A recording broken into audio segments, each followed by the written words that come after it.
I'm really excited this morning because we've got one of our heart surgeons here. We've got Dr. Michael Bates, who is Chief and Clinical Professor of Cardiothoracic Surgery at the Brody School of Medicine at ECU and Vidant Medical Center. Dr. Bates, good to see you. Good morning. Thank you for having me. You and I were just having a chat about the great heart center here and all the great things that have been going on, some of our mutual friends, but I hadn't had a chance to meet you yet, but your reputation precedes you. It's great to have you in Greenville. Thank you, sir, and thank you for allowing us this opportunity. I want to get into what's going on with the with heart surgery, and for people who try to get out some good medical information this morning, like we always do. But give us a little background on you, because you were just telling me you actually grew up in Goldsboro. I did. I grew up in Goldsboro, and when I went off to college, my parents, my dad's job moved out to California, so he and my brother and my mom and dad moved out there. And I did most of my training and a lot of my career in New Orleans, and then one of my old bosses, Dr. Inatoni, who's our chair, called me up and asked me to come out and look at this job about 3 years ago. And so I've been here just over 2 years. Like coming home, wasn't it? It is. It's like coming home and recognizing all the people that I hadn't seen in a long time. And I would say it's just been a fantastic opportunity to be at the Heart Center, because it really is a world-class organization, and I'm so proud to work there. Yeah, I tell you, it should be a source of pride for all of us in Eastern North Carolina to have that great heart center here. Let's talk about what you do. To tell people what cardiothoracic surgery actually means. Does it encompass more than heart?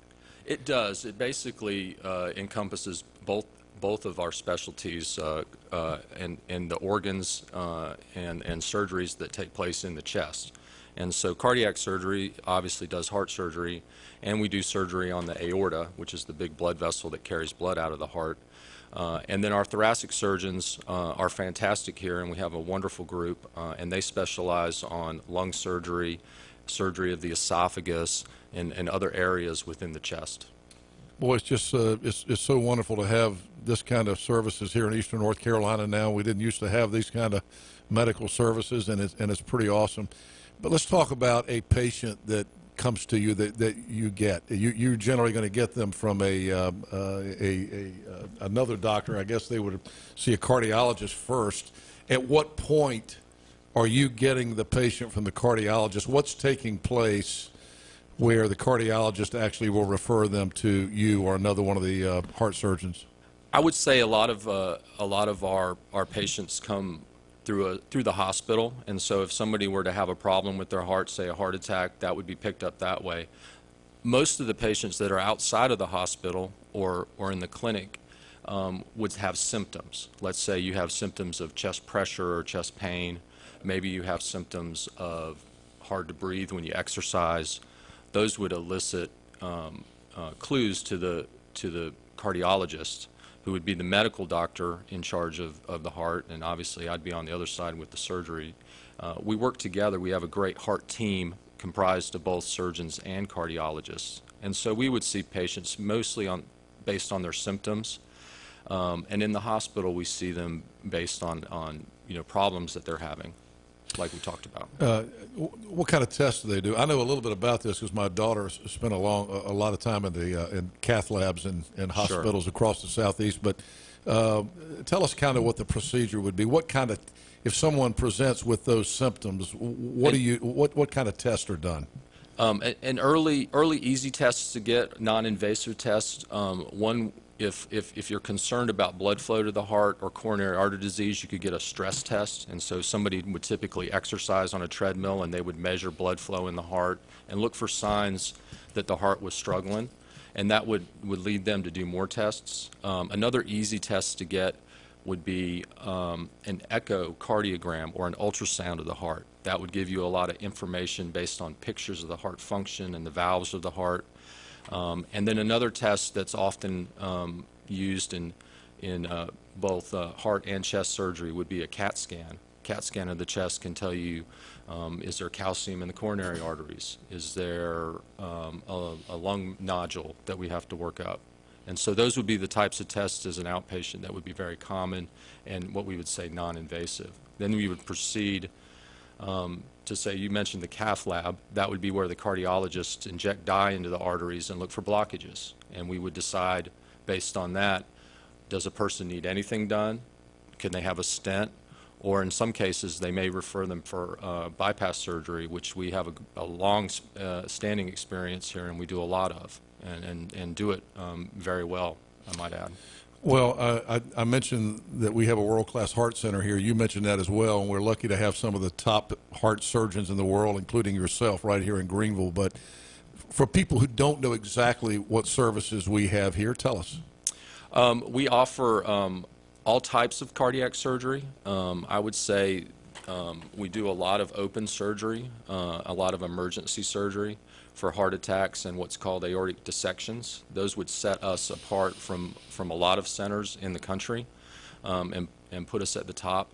We also have a tremendous experience in minimally invasive surgery, so doing surgery through smaller incisions, sparing the big incision through the front or the sternum, going from the side, and using cameras and small instruments. One of the areas that was developed here by my current partners, like Dr. Nifong, and certainly our predecessor, Dr. Chitwood, was the development of robotic cardiac surgery, and they started that at around 1999. Still doing a lot of that? We still do a lot of it. I did one yesterday. No kidding. No kidding. So everyone here is trained on the robot as well. We have 6 cardiac surgeons, and 3 of us specialize in the robot, and then we have several other areas of expertise. We have a fantastic heart failure program. We have one of the best heart failure surgeons, Dr. Actor, that I've ever worked with, and I work with him, and we install pumps if necessary. But we operate on a lot of sick hearts, and patients do well because of his expertise. I put Dr. John Mark Williams up there. He's the best surgeon that we have, and we've had him around since the 1980s. And he still operates. I've told Mark that he cannot retire till I have to have my surgery. Yes, sir. Which I hope is never. You probably won't need us, but lots of people do, and lots of people ask for him. And he built this program, and I think I want to keep him around longer than you do. Actually, I'd be happy with any of the surgeons over there because I know they're all so good. We keep hearing about this merger with ECU, the Brody School of Medicine, and Vidant. Everything's about to be under one roof as ECU Health. How is that going to impact what happens with the heart center here and what you folks do, and what's the future? Oh, the future's very bright, and I'm so excited about this merger. It just makes so much sense to me. I've got, as the surgeons, we have one foot in the medical school and the university, and we have the other foot in the hospital. And they're both coming together. We have tremendous academics, and we teach, and that's my passion, is teaching heart surgery. And in the hospital, we have a mission where we're taking care of the people of Eastern North Carolina, and everybody, whether or not, whatever their background is, they come to us and we give them the same world-class care. Bringing those two organizations together is going to be really powerful for all of us in Eastern North Carolina, especially our patients, and I'm very excited about it. The mission is going to be, we're going to be the academic center of excellence for rural health, and that encompasses everything from getting good primary care and getting good screening tests to getting your aorta fixed or getting your heart fixed in the operating room, and we're going to bring all of that together, and it's a tremendous opportunity for all of us.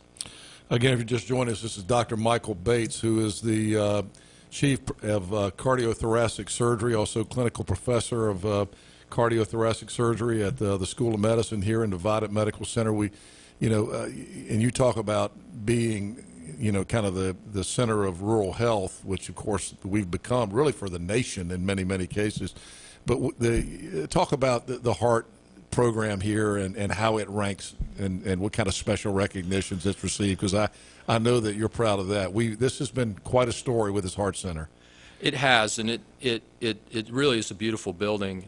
We have really a hospital within a hospital. We have our own operating rooms, cath lab, ICUs. The patients come in and they get just the STAR treatment. I'm so proud of our nurses and our staff and our techs, the people that transport patients. Everybody has really stuck together during this pandemic, and we take excellent care of the patients. One of the things that's in a surgeon's DNA is following your results. And so as a group and as heart surgeons, every single one of our patients that we operate on gets put in our national database, and we can follow our program and our results. We can see how patients do, and we can compare ourselves to the rest of the country. And when you look at something like bypass surgery, which is the most common operation that we do as heart surgeons in the country, and we do about 500 a year at the Heart Center, we get 3 stars, and that's the highest you can get. And it puts us in the top 8% of all cardiac programs in the country, right here in Greenville. Congratulations. That's really something. It's a tremendous amount of work that goes into all those people that I mentioned, not just the surgeons that get to operate. It's the entire care that the patients get here. Yeah, you mentioned the robot, the Da Vinci robot. I mean, really the work on that really began here. I know that there were people who were coming here from all over the world to have Dr. Chitwood and Dr. Nifong back in the day operate on them because it's less invasive with the robotic surgery. How do you determine whether a patient is a candidate for the robot, or you've got to actually do the full surgery? Well, I mean, I shouldn't say full surgery, but you have to, cut them open. There are different approaches, and the open approach or the traditional approach through the breastbone or the sternum is a great operation, and we do that every day, and it's very safe. It's a lot more to recover from. There are certain aspects of doing surgery where you look at things like incisions and exposure. Part of the appeal and the benefit of robotic surgery is, number one, patients recover faster. And that's a big deal. It wasn't not too long ago, we had a patient, we did bypass surgery on. That patient went home in 2 days, and which is really unheard of for traditional surgery. Sometimes we can see better, and so with the instruments and the cameras, we can really get, Dr. Nifong can get right up on a mitral valve and work inside the heart and do a fantastic job of repairing those diseased valves and saving a patient's valves. And we can see a lot better. If we're doing bypass surgery, sometimes we can see certain aspects of it better. You have to evaluate the whole patient and take into consideration which approach is going to be safer and better. Sometimes the open procedure is better because we can do more, and sometimes that's what a patient needs. Both of them are great, and our job is to select the best ones, and we're fortunate that Dr. Nifong has been here since the beginning. He's trained most of the surgeons in the world, and not a lot of people in Greenville know that. I know. He's unbelievable. He is. And he's a good friend. He's a really good person. When you meet Wiley, you never know that he's a known worldwide as one of the top surgeons in the world. He's just as down to earth and fun to be around as anybody. He is. He's very humble about it, but he is famous throughout the world, and has done the work to earn it. And he still brings that every day to his patients. And he is the type of doctor and surgeon that really cares about patients and their families. And it's just he's a treasure, and I'm so glad that I get to work with him. And he rakes his own leaves. He does. He's a very. I saw him out in the yard raking it. I'm like, you're raking leaves? You're a world-class heart surgeon. And he's just gotten some bees. He's a beekeeper now. He's a beekeeper also. I didn't know that about him. All right, Dr. Michael Bates, Chief of Cardiothoracic Surgery here at our world-class medical center. I always try to leave with some tips for people. Let's give us some tips on how to stay off your table. Well, most people will stay off my table, but we're here for them if they need us. I would say, as far as healthcare tips, I try to keep it simple, and I would say for everyone out there who's getting older, approaching middle age, I would say, number one, do not smoke. Put down the cigarettes. Number two, get out there and walk. Exercise. Walking is the best place to start. If you can walk, you should jog like me. If you can jog, maybe you should run. I married a runner, and so I try to keep up.